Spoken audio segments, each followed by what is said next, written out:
Halo, selamat datang di Bicara Bandar bersama saya Arga dari Creative Trader. Pada podcast ini kita akan membahas hal-hal seru yang saat ini sedang terjadi di bursa kita. Kita tahu saat ini bursa kita sedang mengalami krisis kepercayaan terutama dari investor retail terhadap bursa kita. Baru saja diberlakukan kebijakan full call auction yang berdampak pada banyak investor retail, terutama nyangkuters di saham-saham yang sudah dijual oleh bandar, yang harga sahamnya terus bergerak turun sejak kebijakan tersebut diberlakukan. Bahkan minggu ini baru ada milestone baru di bursa kita, di mana ada 2 saham akhirnya berhasil mencapai level Rp1 dijual di harga Rp1. Tentunya ini sebuah prestasi baru di bursa kita. Dan di waktu yang sama, bursa uang palsu digital atau yang orang bule sebutnya cryptocurrency itu sedang gila-gilanya, sedang naik-naiknya, dan dua kombinasi ini membuat banyak investor itu bermigrasi dari saham, kecewa di saham, pindah beli uang palsu. Seperti itu. Dan pada podcast ini saya juga akan sharing tentang pandangan terbaru saya tentang uang palsu digital,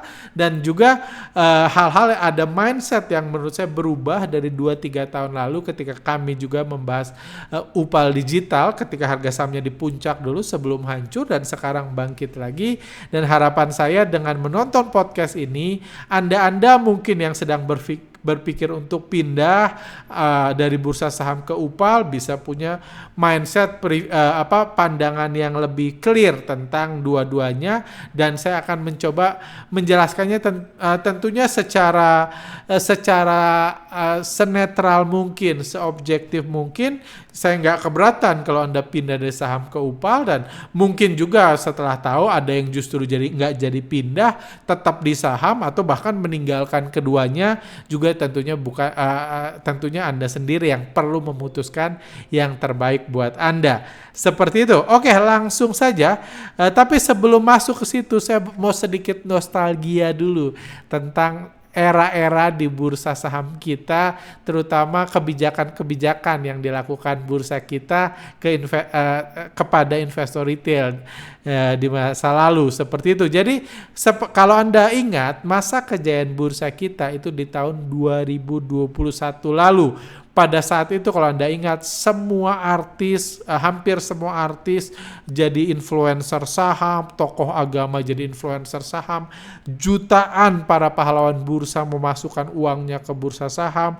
Dulu kalau Anda lihat Instagram story, nge-scroll Instagram story, teman-teman Anda semua trading saham.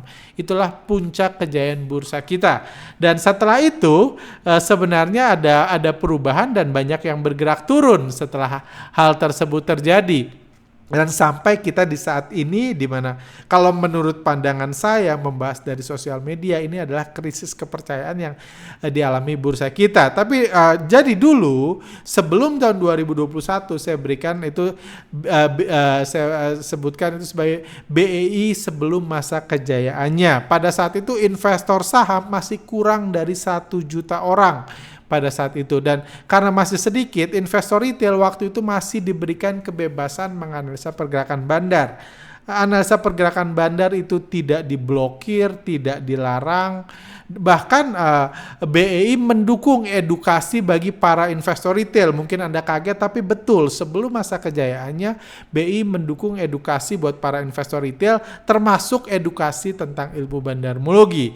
Dan sebelum masa kejayaan BEI, investor juga boleh trading dengan mata terbuka. Mungkin yang investor baru nggak tahu rasanya trading dengan mata terbuka. Sekarang kan trading kita mata ditutup kayak gitu, dan itu sebelum masa kejayaannya. Saya sedikit sharing foto-foto aja buat nostalgia, buat happy. Jadi ini kami sebelum website kami diblokir, Instagram kami dihack dan lain-lain, kami sempat mengadakan seminar Yuk Nabung Saham, seminar nasional Yuk Nabung Saham di gedung bursa. Waktu itu ada ratusan orang datang dari seluruh Indonesia, dan kami kebetulan yang pada saat itu diminta untuk meriset saham-saham apa aja yang secara statistik memberikan keuntungan yang baik jika jika melakukan program Yuk Nabung Saham. Ini sebelum masa kejayaannya dulu ya. Sekarang kan nggak pernah lagi disebut slogan Yuk Nabung Saham. Bahkan kami yang waktu itu diminta untuk riset, ada direksi bursa dan lain. Ini masa lalu ya, kembali lagi.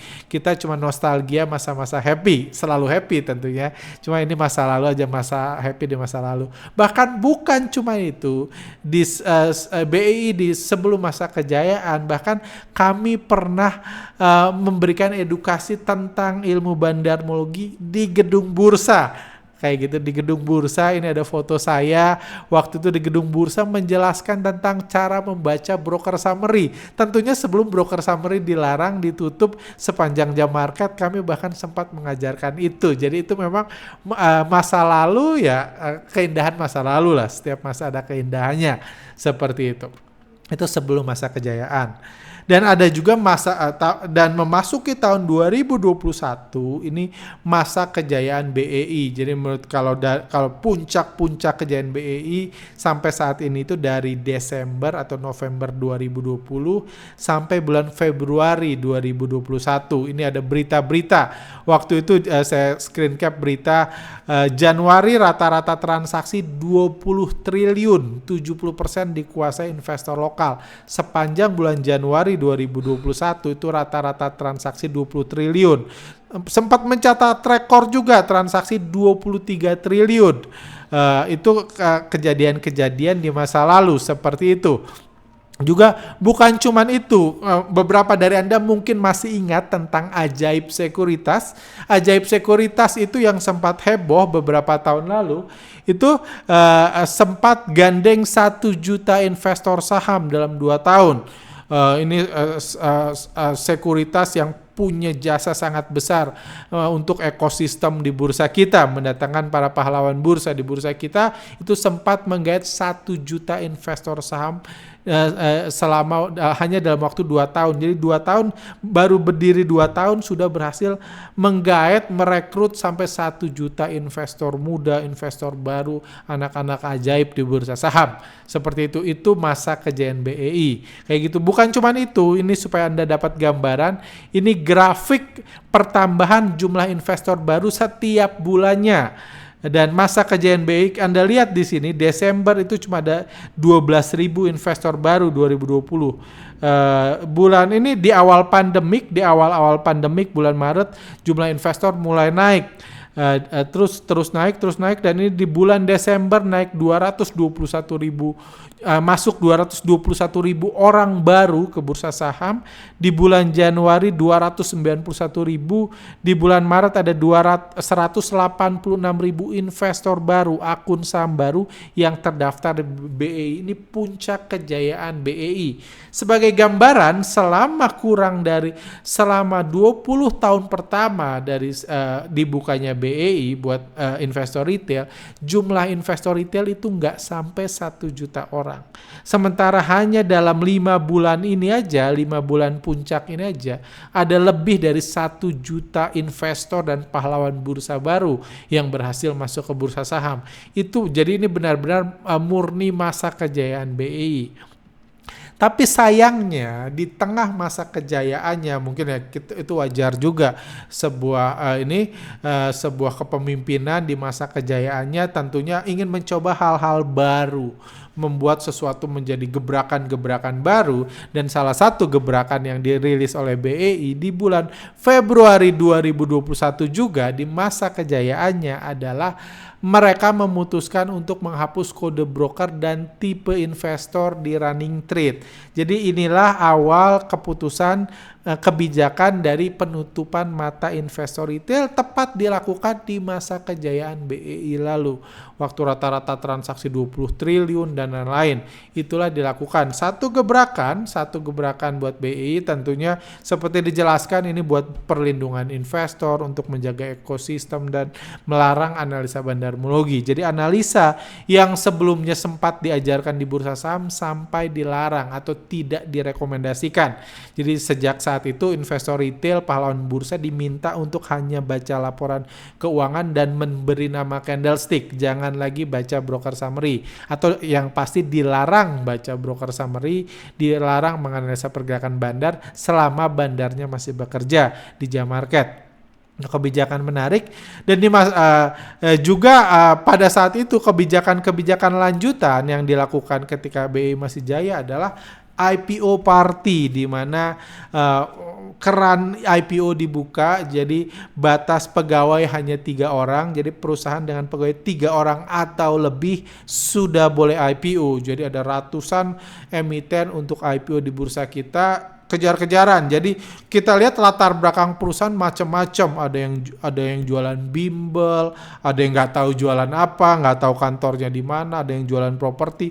Ujungnya semua pengen jualan saham di BEI. Sepanjang 2023 malah masih mencapai rekornya, ada 94 perusahaan IPO sepanjang 2023. Inilah kebijakan-kebijakan di masa kejayaan BEI.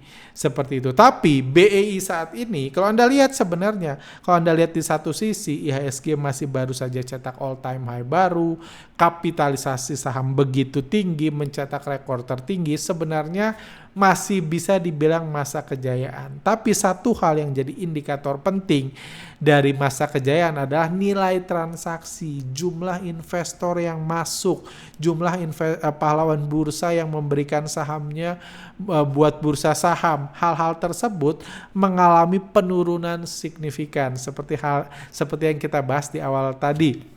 Jadi ini 2 minggu lalu keluar berita, transaksi harian merosot tapi kapitalisasi pasar melonjak. Kenapa kapitalisasi pasar melonjak? Karena kapitalisasi pasar IHSG itu nggak ada hubungannya sama pahlawan bursa dan investor retail. Ini ditentukan supir angkot, investor asing, dan beberapa konglomerat yang memang lagi seru-serunya push rank menggenjot kekayaan mereka melalui bursa saham.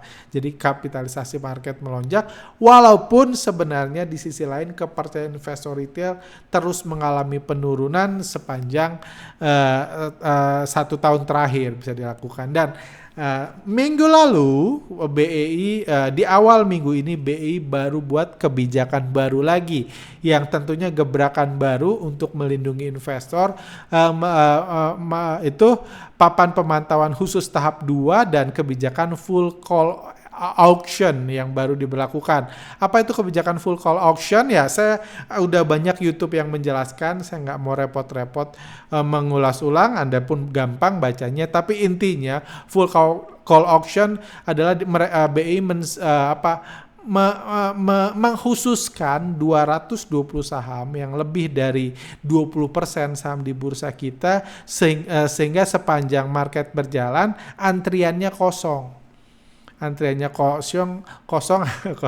dan hanya bisa dilakukan melalui auction transaksinya. Seperti itu detailnya Anda bisa lihat. Yang membuat bukan cuman itu, ini juga membuat harga saham bisa di ARB-kan berjilid-jilid meskipun harga sahamnya sudah 50. Seperti itu. Jadi sahamnya macam-macam kayak gitu. Ada BKSL, ini bisa ARB, ada ADES. Jadi ada karena fundamentalnya jelek, karena sahamnya gocap, ada karena fundamentalnya bagus kayak ADES, tapi kurang liquid dan lain-lain. Ada berbagai alasan yang membuat 20% saham, lebih dari 20% saham di bursa kita masuk ke dalam papan pemantauan khusus ini dan kena kebijakan full call auction, sehingga investor retail yang nyangkut nggak bisa apa-apa, cuma bisa terima, oh hari ini ARB, oh hari ini ARB, oh hari ini ARB, gitu aja terus selama 4 hari kebijakan ini dilaksanakan. Jadi cukup menantang sebenarnya kebijakannya, dan sejak kebijakan ini dilakukan akhirnya BI mencapai milestone baru di mana pecah telur, di mana 2 saham pertama sentuh harga Rp1. Jadi ini juga satu milestone baru buat BI. Selama ini harga 50, bahkan beberapa saham yang papan akselerasi bisa 15, 14, tapi sekarang udah ada yang Rp1. Jadi tentunya semakin banyak investor yang bisa beli kalau harga saham, kalau satu lotnya cuma Rp100. Seperti itu. Dan full call auction ini juga mendatangkan efek kepada saham-saham yang selama ini gocap. Jadi saya pribadi sebenarnya nggak kena dampak besar terhadap ini. Cuma ya saya harus akui ada satu saham yang saya nyangkut karena memang sepanjang bulan Maret ini seperti saya katakan di beberapa podcast terakhir, memang saya nggak sedang ada di kantor, nggak sedang ngamatin, tapi saya punya kebiasaan selama beberapa tahun terakhir itu ada beberapa saham yang kalau gocap saya beli. Ketika di harga gocap saya beli, udah itu setelah saya beli saya langsung pasang antrian. Biasa di 55, 56, 57 ya sekitar situlah. Jadi kalau naik saya udah untung 20% segini, udah itu nanti akan digocapkan lagi karena strategi bandarnya gitu, saya beli lagi. Dan dari saham-saham tersebut yang saya gunakan strategi itu, satu masih saya pegang yaitu saham BKSL. Saham BKSL saya masih pegang dan sebenarnya saham BKSL kalau Anda lihat di awal bulan Maret harga sahamnya lagi naik. Cuma sebenarnya saya udah pasang antrian di akhir tahun. Di awal tahun saya udah pasang antrian jual. Antrian jual kalau sampai 56 harusnya terjual. Jadi ketika BKSL jatuh kemarin, saya baru lihat lagi, oh iya BKSL gue harusnya udah laku, udah cuan harapan saya karena sempat digoreng sampai 59 kan harga sahamnya kayak gitu, tapi ternyata antrian saya itu udah expired. Kayaknya masa berlakunya cuma 2 bulan atau seperti apa, saya sendiri udah nggak inget, tapi intinya sahamnya masih saya pegang dan sekarang udah dibanting sampai harga 36 dan nggak bisa ngapa-ngapain. Itu salah satu kebijakan full call auction, nggak terlalu besar sih, tapi ya lumayan juga membuat saya merasakan rasanya para ratusan ribu investor retail yang tentunya sudah terperangkap di banyak saham yang saham-saham pilihan, saham-saham yang banyak direkomendasikan, saham-saham viral selama beberapa tahun terakhir yang sekarang harganya gocap dan harganya di ARB kan berjilid-jilid kayak gitu. Dan ini adalah 11 kriteria saham bisa masuk kategori pemantauan khusus ini. Cuma silahkan baca atau nonton podcast orang lain aja. Terus yang mau saya bahas di sini, kira-kira siapa sih yang diuntungkan dalam kebijakan ini? Jadi kalau yang diuntungkan ya cuma ada 3 hal yang mungkin diuntungkan.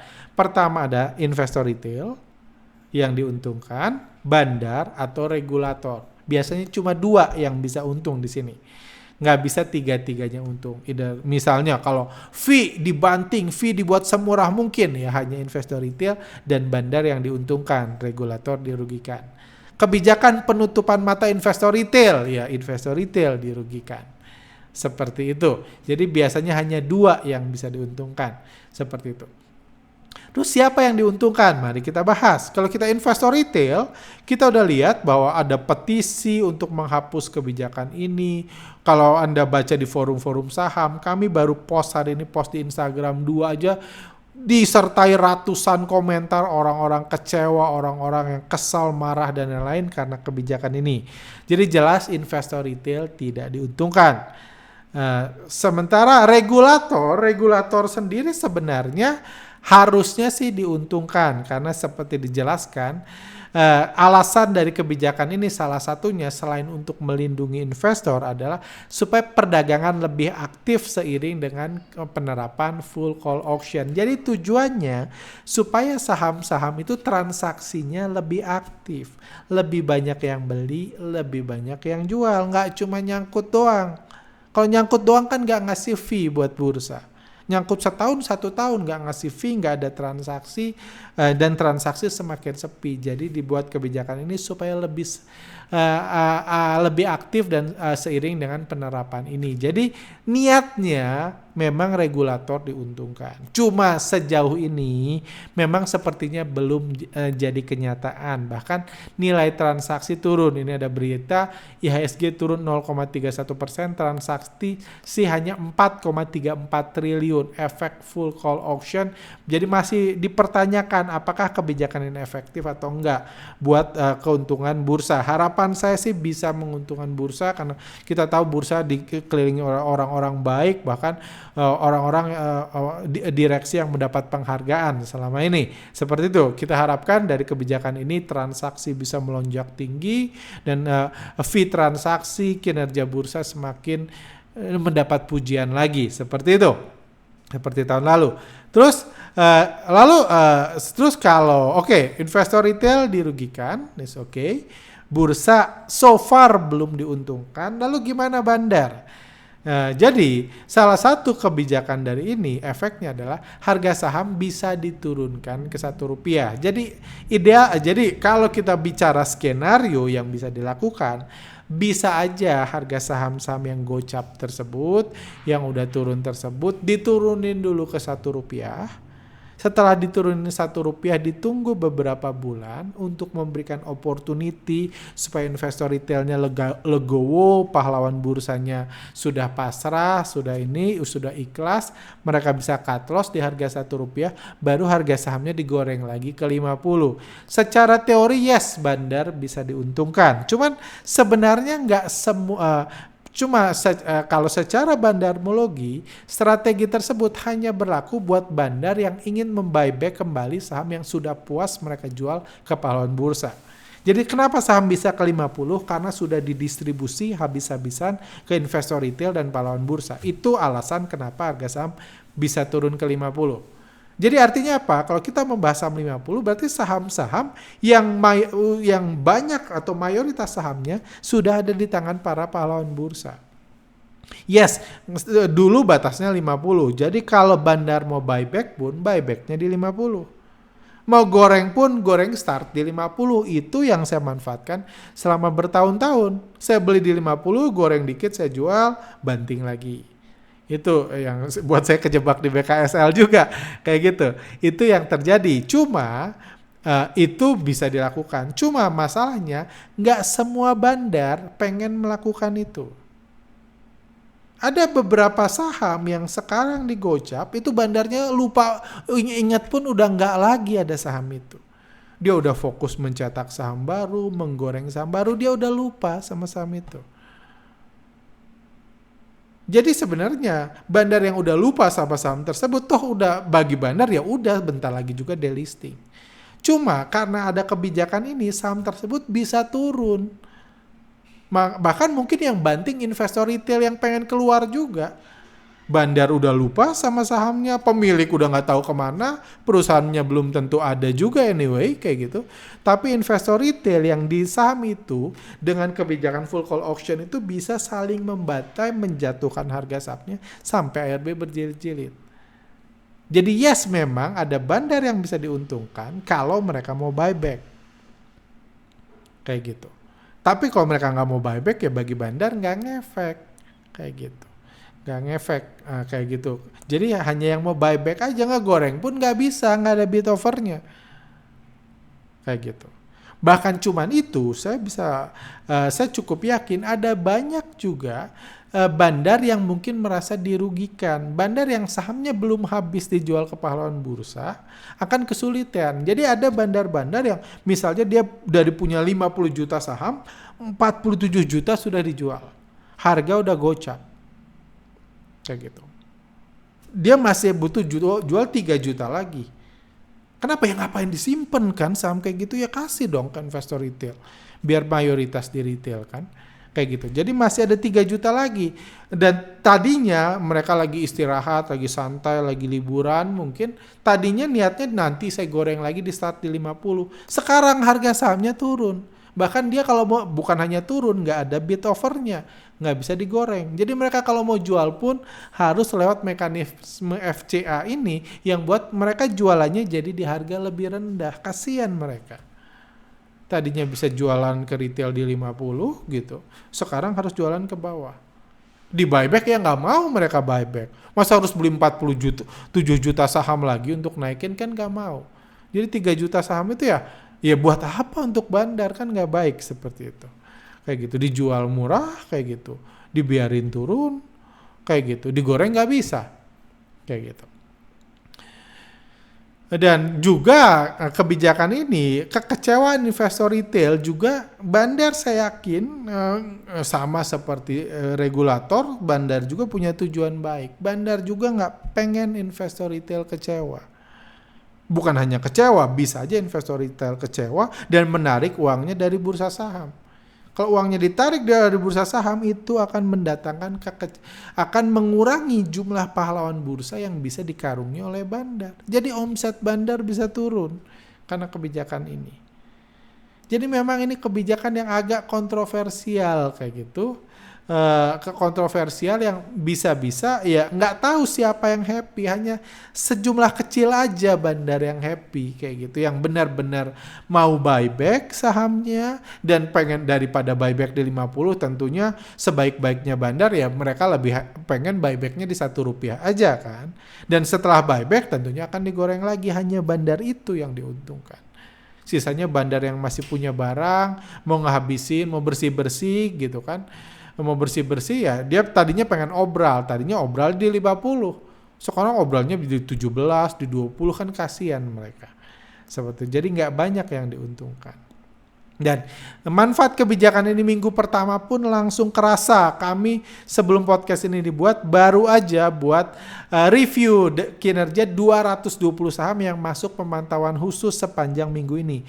Jadi kebijakannya baru 4 hari berlangsung.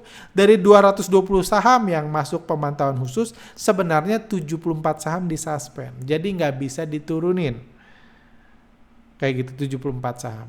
Tapi 100 sahamnya itu turun. Dari 220 itu saham, 74 disuspend, 100 sahamnya turun, dan ada 38 saham yang tadinya gocap, sekarang udah ARB 4 jilid berturut-turut. 4 hari berturut-turut langsung di ARB-kan. Harga sahamnya langsung turun ke 34. Kayak gitu. Dan kinerja sahamnya, rata-rata kinerja saham dari saham-saham yang nggak disuspend itu minus 16,4%. Jadi sejak diberlakukan kebijakan ini, harga sahamnya bisa dibilang hampir turun semua. Seingat saya ada yang naik kurang lebih 9 saham. Lupa saya tampilkan di sini dari risetnya. Kurang lebih 9 atau 10 saham mengalami kenaikan, 100 turun, 74 suspend, 38 ARB berjilid-jilid. Kayak gitu selama 4 jilid berturut-turut, dari gocap turun langsung ke 34 hari ini. Kayak gitu. Nanti setelah long weekend tentunya masih ada opportunity untuk saham-saham ini turun ke Rp1. Kayak gitu. Karena setahu saya full call auction ini nggak berlaku ketika liburan, harga sahamnya nggak bisa turun. Kalau nggak salah ya, saya belum baca lengkap peraturannya. Kayak gitu. Dan kebijakan ini membuat investor, kami baru survei tadi pagi udah ada 1.730 investor yang mengisi. Pertanyaan kami simpel, apakah Anda termasuk investor yang kecewa dengan kebijakan yang diterapkan bursa beberapa tahun terakhir? 90% mengatakan ya dan 10% mengatakan tidak. Kayak gitu. Jadi luar biasa. Terus pertanyaannya apa? Oh ya, dan kebijakan ini kalaupun mau dirubah, BI berjanji setelah 3 bulan, nanti setelah saham-saham yang turun ini ke Rp1 kemungkinan, baru akan direview kebijakan papan pemantauan khusus ini. Jadi kita siap-siap dulu aja sahamnya, sahamnya didiskon dulu, mungkin dikasih harga murah, kayak gitu. Terus pertanyaannya sekarang yang muncul di banyak pemikiran investor retail, kalau kayak gini saya kecewa dengan bursa saham kayak gitu, apa yang harus kita lakukan investor retail? Meminta pembelaan, ya meminta pembelaan ke siapa? Kayak gitu kan. Kita investor retail either mau jadi pahlawan atau harus bisa tough dalam kondisi bursa yang memang seperti itu. Kayak gitu. Banyak yang karena kecewa memilih untuk pindah, nggak lagi deh investasi di saham di bursa Indonesia, pindah. No problem, tentunya itu uang Anda, resiko Anda, mau pindah silahkan. Saya selalu bilang dari dulu ketika demam upal 2-3 tahun lalu, saya bilang kita tetap teman, kayak gitu, silahkan aja, saya nggak benci, nggak apa. Ada yang pindah ke upal digital, ada yang pindah ke saham Amerika. Kita akan bahas keduanya dan mungkin supaya ini. Jadi sedikit saya bahas tentang upal dan view saya tentang upal karena memang lagi hot-hotnya. Jadi pertama ini yang bagi Anda yang mau pindah atau yang sudah pindah pun, ini yang Harus Anda pahami tentang cryptocurrency. Kembali lagi, saya nggak ada maksud sama sekali menjelekkan cryptocurrency. Saya cuman akan membeberkan fakta. Sama seperti saya nggak pernah berharap IHSG hancur, bursa kita mengalami kemunduran dan lain-lain. Saya nggak pernah berharap seperti itu. Saya nggak benci saham. Saya trading saham hampir setiap hari.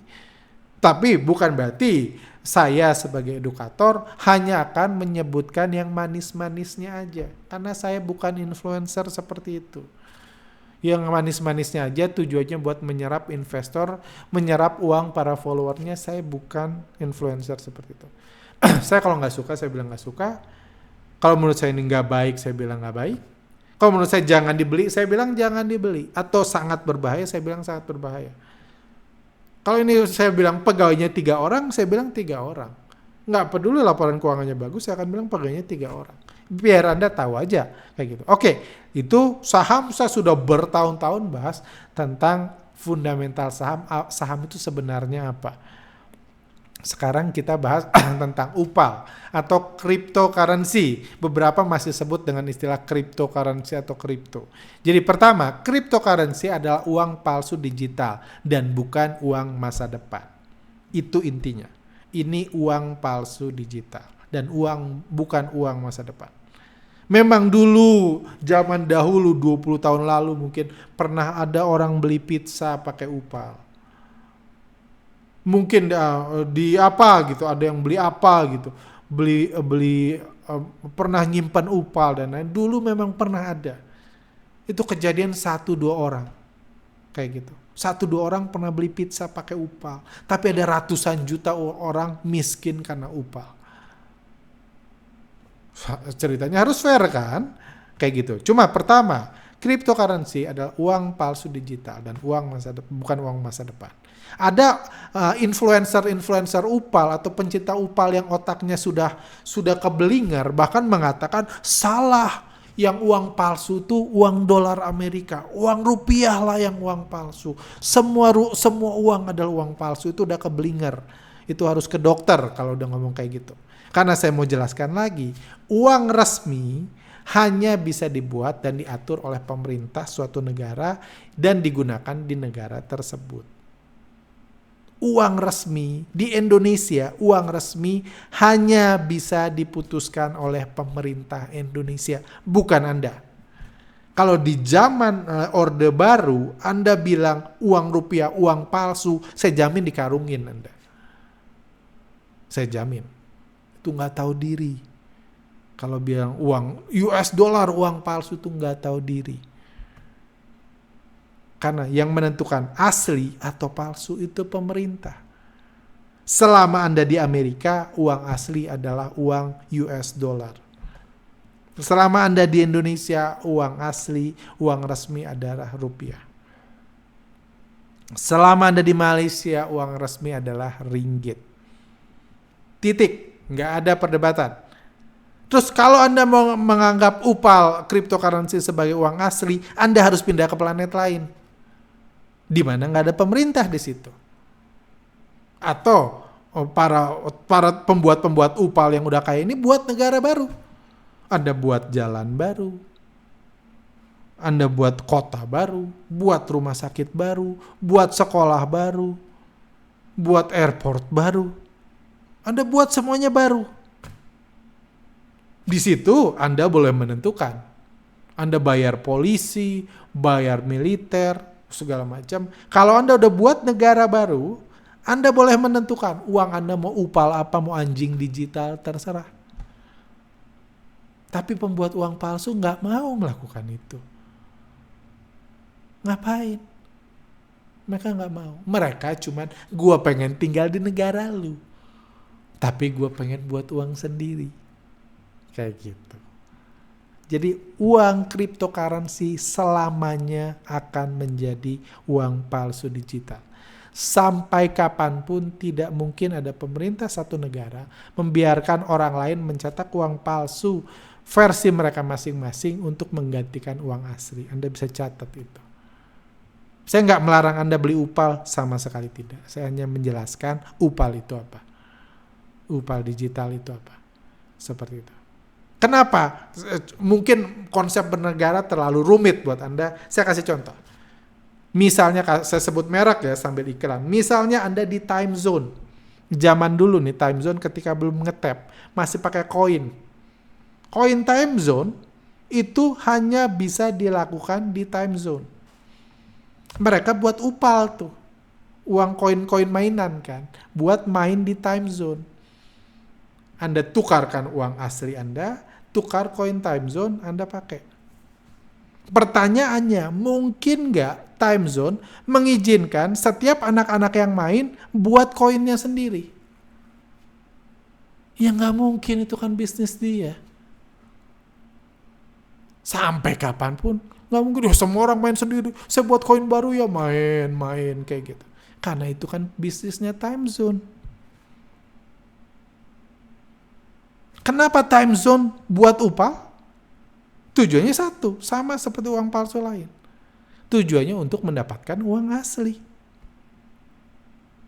Itu aja. Sama juga dengan cryptocurrency, upal digital, semua sama. Dan inti lain, keberadaan uang palsu sudah ada sejak ratusan tahun yang lalu. Dan yang hanya memiliki satu tujuan, yaitu ditukarkan dengan uang asli. Itu yang harus Anda ngerti. Cryptocurrency itu bukan teknologi maju, bukan teknologi baru. Dari ratusan tahun lalu orang udah buat uang palsu. Itu bukan baru. Hanya karena teknologinya lebih canggih nggak membuat dia jadi asli. Anda kalau buat mencetak uang dengan printer lebih canggih dari printernya Bank Indonesia, bukan printernya Peruri, bukan berarti uang Anda asli, uang Peruri palsu, kan enggak. Nggak ada urusan sama teknologi. Jadi ini bukan teknologi baru, ini bukan terobosan baru, bukan dari ratusan tahun lalu orang buat uang palsu, dan tujuannya cuma satu, ditukarkan dengan uang asli. Kayak gitu. Cuman kembali lagi, saya harus fair di sini. Harus sebutkan positifnya juga. Berbeda dengan uang palsu kertas, pembuatan dan transaksi uang palsu digital tidak melanggar hukum di banyak negara. Itu intinya. Sampai detik ini, Anda kalau buat uang rupiah palsu, masih ditangkap polisi.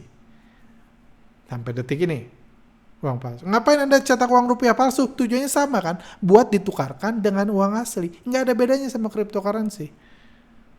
Anda pengen kaya dengan uang asli kan? Nggak mau punya upal, jijik banget gitu kan? Tapi Anda pengen uang asli. Caranya Anda buat upal palsu kan? Uang palsu. Cuman kalau uang kertas melanggar.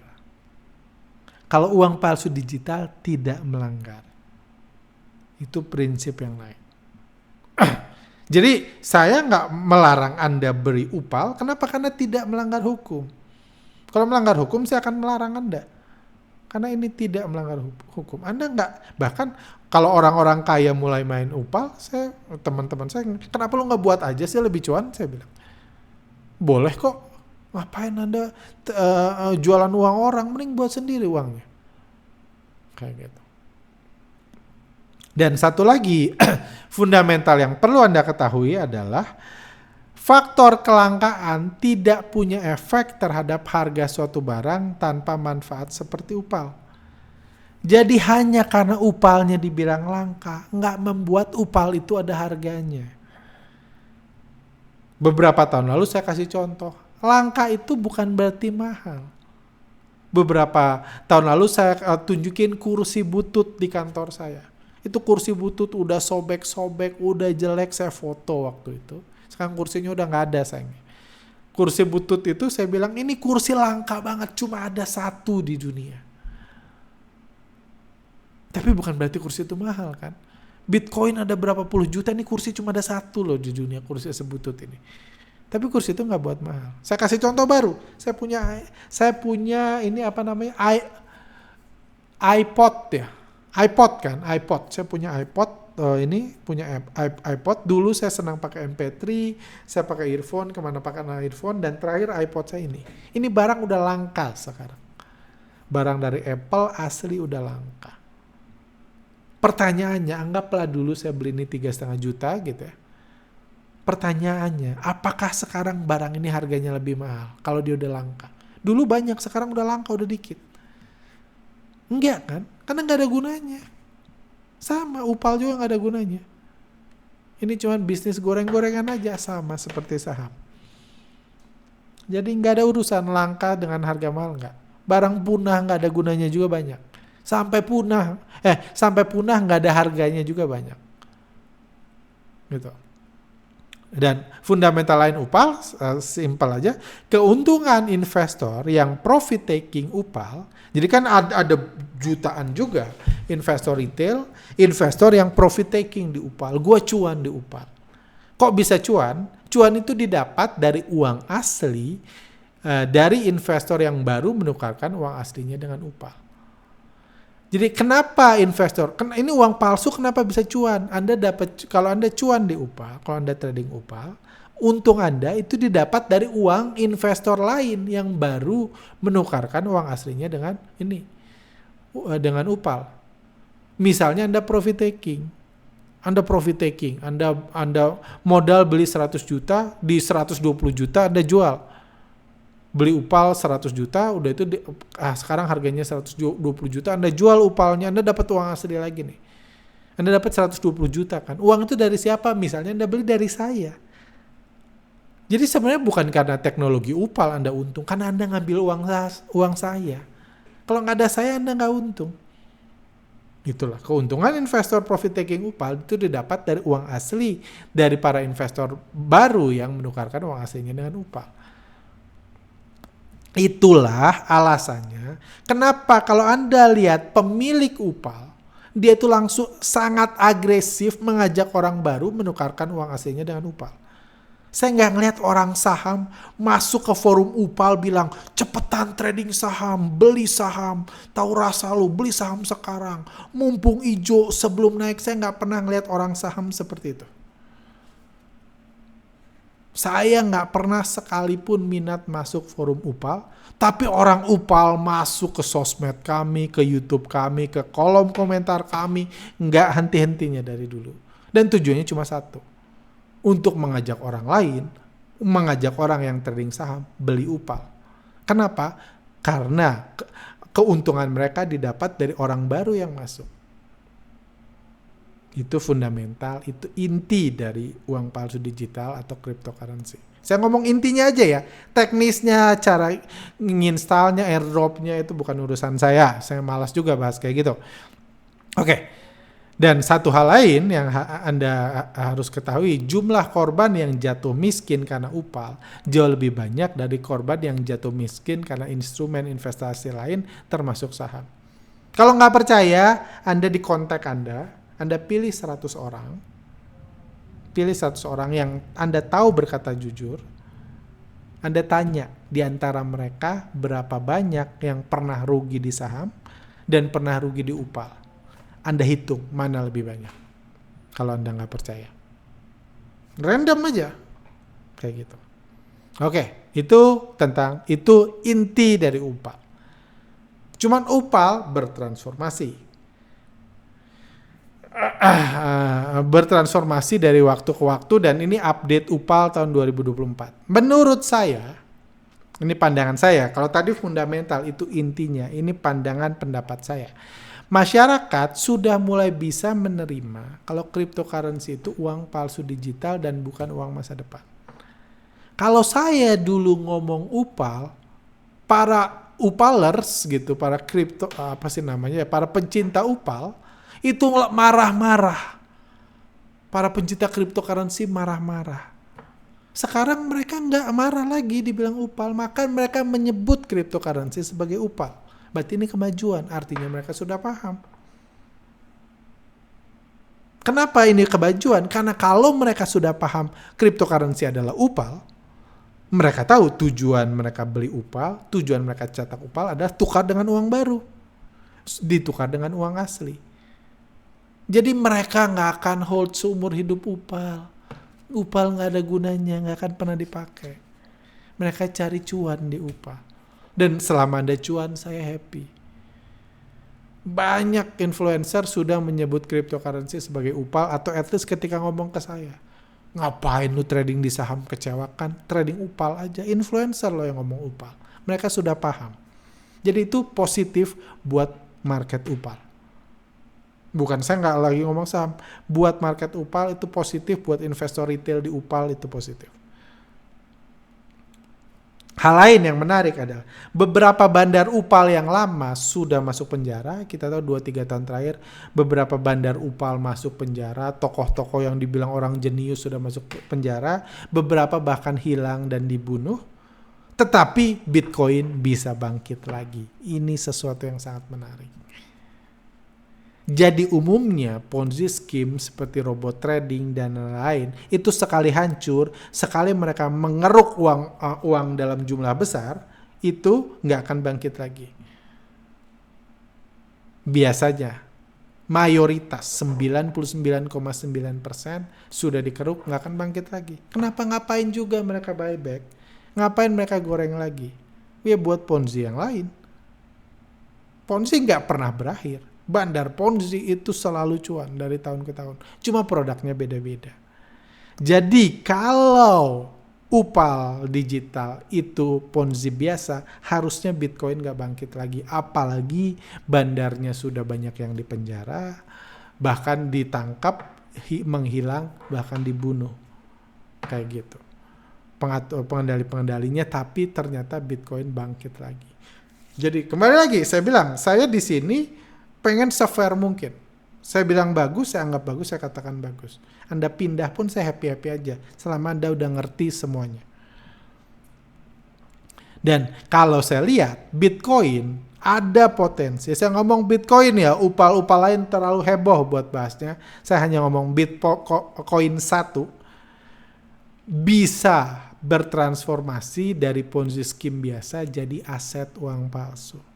Itu yang sudah mulai berubah. Ini aset upal. Daripada beli saham, mending beli upal. Kan yang penting cuan. Kalau ngomong itu benar.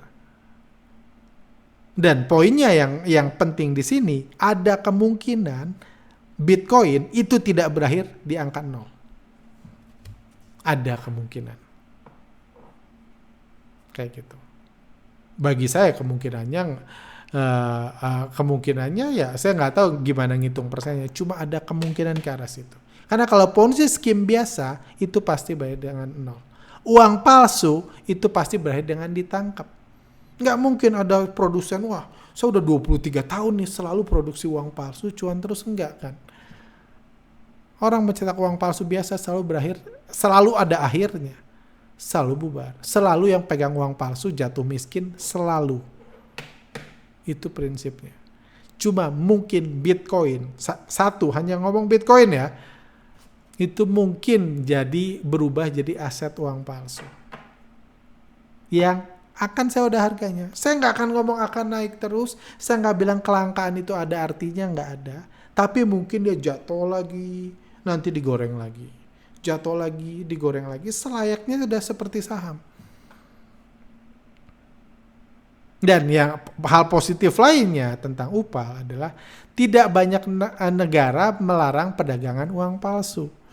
Karena hanya berfungsi sebagai aset upal, bukan mata uang. Tadi saya bilang, semua negara akan melarang orang menggunakan uang palsu di negara dia. Betul. Itu betul, itu pasti. Tapi bukan berarti negara harus melarang kalau masyarakatnya tolol-tololan, beli-belian uang palsu, jual beli, ada yang nangis, ada yang happy, ada yang cut loss, ada yang profit taking, ada yang miskin, ada yang kaya, mungkin negara nggak peduli, selama lu nggak ngusik uang gua. Dan pinternya, para praktisi upal sudah tahu ini upal, sudah nggak mencoba lagi jadi uang asli. Karena kalau mereka menjadi uang asli, ditangkap dia. Sama kayak Anda ini kan, Anda buat koin-koin palsu di time zone, digebugin satpam Anda. Itu kejahatan. Tapi kalau Anda tukar-tukaran uang palsu Anda sama teman, ada yang kaya, ada yang katros, itu terserah. Selama bayar pajak, negara happy-happy aja. Jadi itu hal positif yang di Upal yang membuat ini sebenarnya ada sisi sangat positif ini, terutama Bitcoin itu bisa bertransformasi dari Ponzi scheme jadi aset uang palsu. Aset itu bisa bertahan lama. Kayak gitu. Saya ngomong Bitcoin aja ya, saya nggak mau menyesatkan orang beli yang lain, tiba-tiba nol, nggak pernah balik lagi. Jadi saya bisa mengatakan ada kemungkinan Bitcoin tidak berakhir nol. Meskipun kita ngomong 10 tahun yang akan datang. Ada kemungkinan itu. Tidak berakhir di 0 rupiah, ada kemungkinan. Ingat, robot trading, semuanya itu mayoritas berakhir nol. Ponzi scheme biasa. Uang palsu juga mayoritas berakhir di nol. Ingat artis-artis dulu jualan uang palsu, semua berakhir di nol.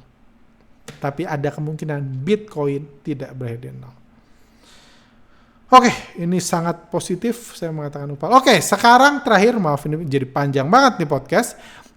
Jadi sekarang pilihannya adalah apakah karena kecewa di BEI sebaiknya kita pindah ke Upal, atau sebaiknya apakah saya akan pindah ke Upal? Oke, nah kalau saya simpulkan kedua instrumen sama-sama dibuat. Saya simpulkan kan, saya bukan orang yang disukai karena saya nggak manis-manisin saham. Saya juga mencoba untuk nggak manis-manisin Upal. Sekarang saya simpulkan. Kedua instrumen sama-sama dibuat dan dikendalikan oleh bandar dengan tujuan menyerap uang investor retail. Mau saham, mau Upal, tujuannya sama-sama dibuat oleh bandar, sama-sama dikendalikan oleh bandar, tujuannya buat menyerap investor retail. Jadi kalau gini saya nggak bisa bilang saham lebih baik dari Upal. Upal nggak punya fundamental, betul. Tapi yang kita juga tahu fundamental juga sudah mati di bursa saham. Sama. Saham di Indonesia diregulasi oleh BEI, sementara Upal tidak diregulasi atau diregulasi oleh bandarnya masing-masing.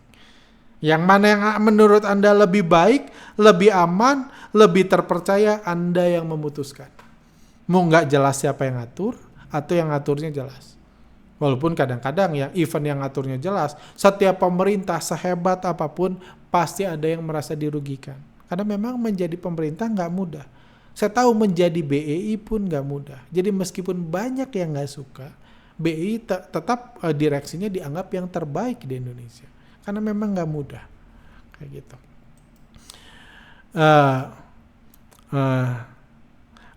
Jadi bisa diregulasi. Jadi masih 50-50 nih. Cuma yang membuat, kalau bagi saya, saham sekarang, apalagi banyak yang dibanting, sekarang harganya sedang murah. Secara kualitas anggaplah sama. Saya masih beranggapan saham itu jauh lebih aman. Saya nggak ngomong lebih menguntungkan ya, karena satu untung butuh ribuan orang rugi. Menurut saya sampai detik ini, terlepas dari semua kehebohan bursa saham, menurut saya sampai detik ini saya sangat yakin akan lebih banyak secara persentasi, akan jauh lebih banyak orang yang cuan di saham. Menurut saya itu yang lebih fair. Yang cuan dari saham. Bukan yang untungnya paling banyak.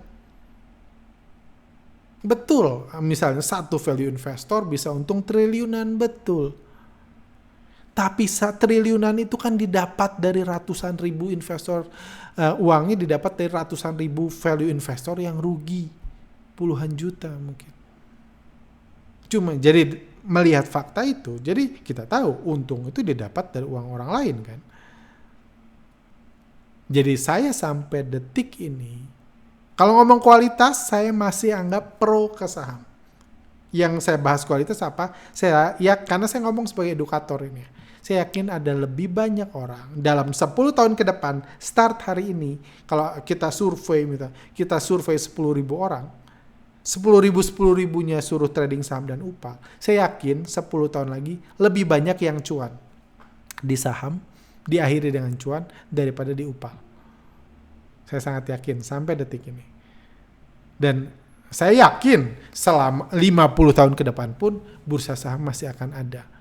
Karena aset semua orang terkaya, semua pengendali dunia ini itu dimiliki oleh pemegang saham, pemilik saham, bukan pemilik Upal. Pemilik Upal yang ditangkap, dipenjara, dibunuh pun banyak. Itu ini saya. Cuma anggaplah kedua itu kualitasnya sama. Sekarang kembali. Kalau kualitas sama, saya akan lihat harga. Menurut saya sekarang harga saham itu sedang murah. Banyak saham yang sedang murah di diskon. Sementara harga Upal sedang di all time high-nya. Kalau ini udah balik ke karakter. Ini kita tahu Bitcoin lagi di kisaran all time high-nya. Udah balik ke karakter. Ada orang yang menganggap yang all time high lebih memungkinkan cuan, silahkan beli Upal. Ada yang menganggap kalau kualitas sama, saya pilih yang murah. Karena yang murah nanti naik, silahkan beli saham. Mana yang untung nggak tahu. Itu masih hukum kebebasan bandar. Bisa Anda beli all time high, masih naik lagi. Bisa. Bisa Anda beli yang murah, masih turun lagi. Bisa juga kok. Sesuai selera aja. Cuman saya dari bertahun-tahun lalu di setiap workshop mengatakan, kalau kualitas sama, satu lagi murah, satu lagi naik-naiknya, lagi viral-viralnya, saya selalu beli yang lebih murah. Kalau kualitas sama. Kalau saya. Jadi dengan ini, saya sih akan fix di saham. Saya sudah banyak mereview, mengadjust pandangan saya tentang Upal, sudah saya katakan. Bahkan ini pertama kalinya di hidup saya ngomong ke orang lain, saya mulai berpikir Bitcoin itu tidak berakhir di nol. Kayak gitu. Saya mulai berpikir itu. Saya berpikir BRI nggak akan berakhir di nol, BCA nggak berakhir di nol, sudah sejak puluhan tahun yang lalu. Tapi hari ini saya bisa mengatakan, saya anggap Bitcoin juga mungkin tidak berakhir di nol. Hanya Bitcoin ya, kembali lagi. Saya nggak mau menyesatkan orang lain. Oke, itu pilihannya. Jadi kalau dipilih saham dan Upal, saya tetap pilih saham. Terus pilihan lain, gimana kalau saham Indonesia versus saham US? 1,5 tahun lalu, hampir 2 tahun lalu saya cerita bahwa saya waktu itu mulai masuk ke bursa US.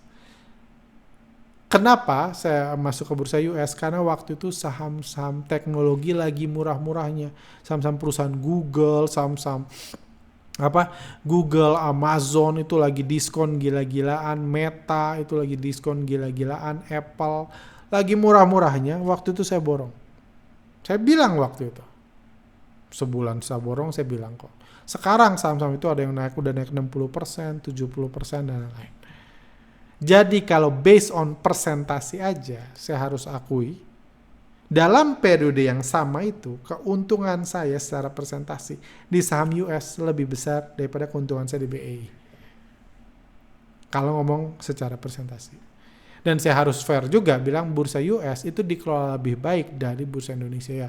Dia market leader di dunia.